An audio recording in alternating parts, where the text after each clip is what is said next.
What are my thoughts on animal DNA cloning? I'm going to give you my thoughts as a medium for my entire life of talking to people that have passed, as well as speaking to the thousands of animals. So first of all, everyone has a soul. Everything has a soul. Even when we are in utero, we have a soul assigned to that body. Now that gets into an abortion debate, and we can talk about that another time. But let's focus on the cloning. Each soul has autonomy. Now, what happens if you create that same DNA? Soul is different than DNA. DNA is your body. But if you think about it, all of us have been in at least a life, another life, some of us 30, 40 lives, all with different DNA.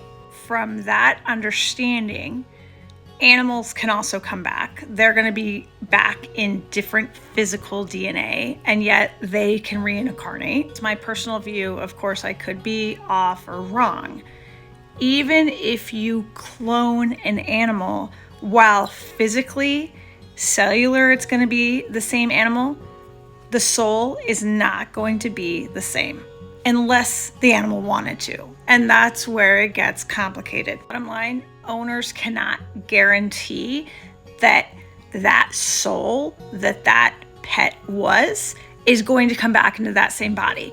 And more than likely, it won't, because if a pet is meant to come back to you, it's going to come back to you regardless. And generally it'll come back in another pet form, and it's going to have significant markings, but it's going to be a different body. So I think if you want a replica of your pet, that's great. You can't control what the soul wants to do, because as we established in the beginning, animals and people have autonomy.